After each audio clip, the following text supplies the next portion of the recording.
윤석열 대통령 국무회의 주재합니다. 네, 현장 연결해서 내용을 좀 들어보도록 하겠습니다.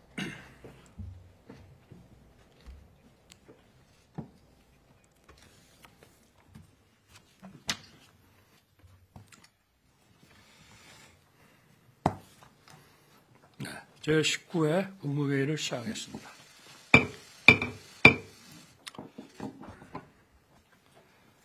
지난 일요일 기시다 총리가 일본 총리로서는 12년 만에 대한민국을 양자 방문했습니다. 3월 16일 저의 일본 방문으로 재개된 한일 셔틀 외교가 12년의 세월이 필요했지만 양국 정상이 오가는 데는 2달이 채 걸리지 않았습니다. 기시다 총리는 강제 동원 피해자들이 혹독한 환경에서 힘들고 슬픈 경험을 하신 데 대하여 가슴 아프게 생각한다고 했습니다. 어두운 과거의 역사를 외면하지 않고 진정성 있는 마음으로 대한다면 한일 양국이 당면한 어려움을 극복하고 새로운 미래를 열어갈 수 있을 것입니다. 이번 한일 정상회담에서는 경제, 산업, 과학, 문화, 인적 교류 등 폭넓은 분야에 걸친 양국의 협력 방안을 심도 있게 논의했습니다. 또 후쿠시마 오염수 처리에 관하여 우리 전문가로 구성된 현장 시찰단을 파견하기로 했습니다. 다음 주 G7 정상회의에서는 히로시마에 위치한 한국인 원폭 피해자 위령비에 한일 양국 정상이 함께 참배하기로 했습니다. 불과 얼마 전까지만 해도 상상할 수 없었던 일들이 지금 한일 간에 이루어지고 있습니다. 자유민주주의 가치를 공유하는 한일 양국이 서로 교류 협력하면서 신뢰를 쌓아간다면 한일 관계가 과거 가장 좋았던 시절을 넘어 새로운 미래를 개척해 나갈 수 있을 것입니다. 각 부처는 한일 정상회담에서 논의한 협력 사항들을 꼼꼼히 챙기고 진행시켜서 우리 국민이 그 혜택을 직관적으로 체감할 수 있도록 해주기를 당부합니다. 다음 주에 있을 G7 정상회의에서는 한미일 3국 정상회담도 개최됩니다. 지난달 국빈 방미 계기에 합의한 워싱턴 선언으로 한미 간의 대북 확장 억제를 강화하는 데 이어 한미일 안보 공조를 통해 영내 평화를 구축하기 위한 연대를 보다 공고하게 해 나갈 수 있을 것입니다.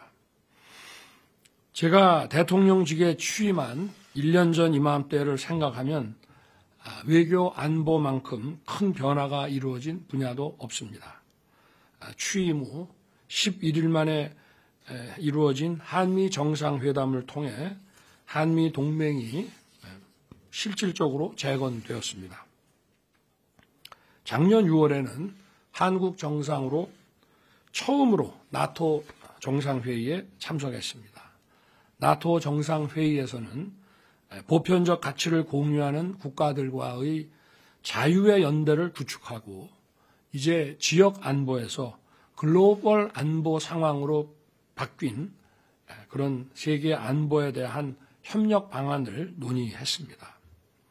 또 나토 정상회의 계기에 여러 나라들과 양자회담을 갖고 원전, 반도체, 공급망 분야의 실질 협력을 강화하고 방산 수출 성과도 이루어냈습니다. 이제 대한민국의 방위 산업은 세계 제4대 수출국을 목표로 힘차게 나아가고 있습니다. 지난 작년 9월에는 유엔 총회와 뉴욕대에서 뉴욕 구상을 발표하고 디지털 공간에서의 새로운 규범 질서 수립과 아울러서 또 디지털 격차 해소 방안 그리고 디지털 ODA를 제안했습니다. 최근 미국 국빈 방문 시에는 자유를 향한 새로운 여정을 주제로 한 하버드 연설에서 자유를 침해하는 디지털 기술의 악용을 막기 위한 세계 자유시민의 연대와 협력 필요성을 강조했습니다. 지난 1년간 저는 대한민국 1호 영업사원으로서 정상 세일즈 외교를 폈습니다. 지난해 11월 사우디 빈살만 왕세자 방한 계기에 약 40조 원에 달하는 26건의 MOU를 체결했습니다. 그 첫 성과로 올 3월에 약 9조 3천억 규모의 S-오일 샤인 프로젝트 기공식을 가졌습니다.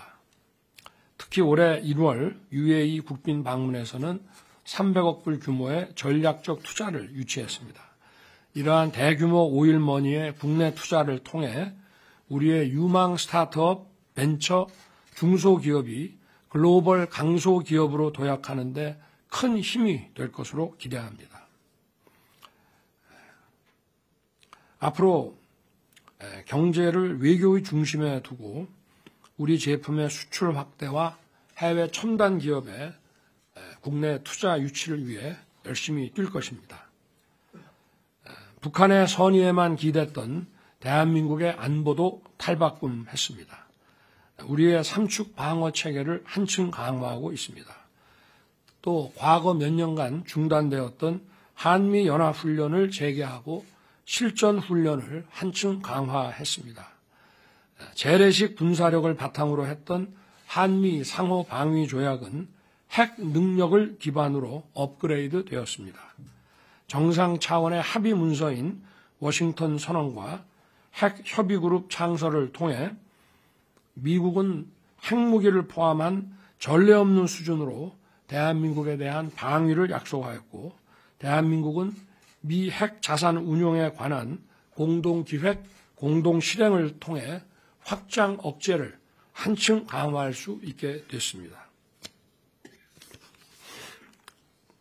제1차, 2차 세계대전의 참상을 겪은 국제사회는 지난 70년간 주권 평등, 영토 보존, 분쟁의 평화적 해결이라는 규범에 기반해서 질서를 구축하고 자유, 평화, 번영을 구현해 왔습니다.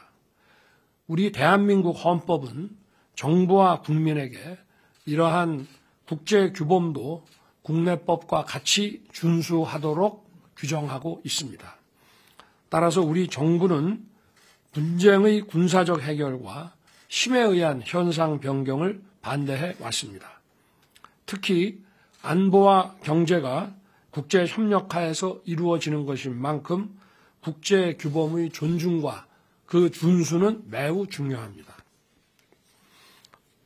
우리 정부는 지난 1년간 규범에 입각한 국제질서를 존중하고 국제사회에서 우리의 경제 역량에 걸맞는 책임과 기여를 다함으로써 글로벌 질서의 중심으로 뛰어들었습니다.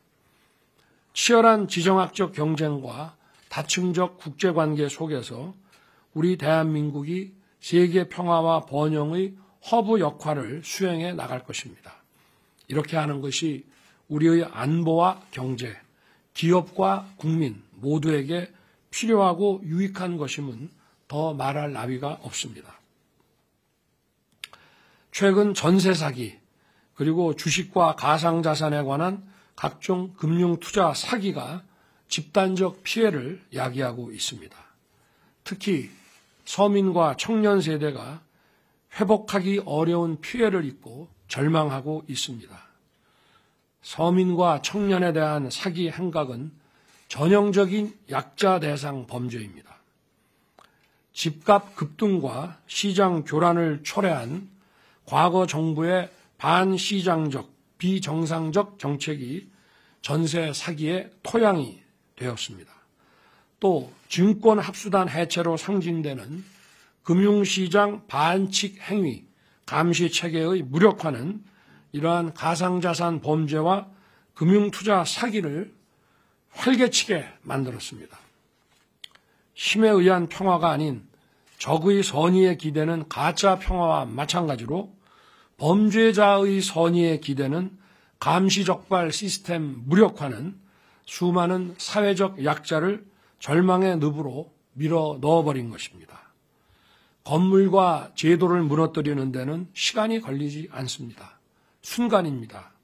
그러나 무너진 것을 다시 세우는 데는 엄청난 시간과 노력이 듭니다. 그리고 정상적인 복원까지 수많은 선의의 피해자가 발생하고 이들의 고통은 회복 불가능한 것입니다. 과거 정부의 검찰개혁 과정에서 마약 조직과 유통에 관한 법 집행력이 현격히 위축된 결과가 어떠하였는지 국민 여러분께서 모두 목격하셨습니다. 우리 정부는 출범 후 중요 마약 범죄에 대한 법 집행력을 회복하고 검경 합동수사본부를 설치하는 등 마약 청정 국가를 만들기 위해 노력해 왔습니다. 최선을 다할 것입니다. 그러나 무너진 시스템을 회복하고 체감할 만한 성과를 이루기에는 시간이 필요합니다. 거야 입법에 가로막혀 필요한 제도를 정비하기 어려웠던 점도 솔직히 있습니다. 오는 5월 16일 6년 만에 다시 민방위 훈련을 재개합니다. 그간 가짜 평화에 기댄 안보관으로 민방위 훈련이 실시되지 않았습니다.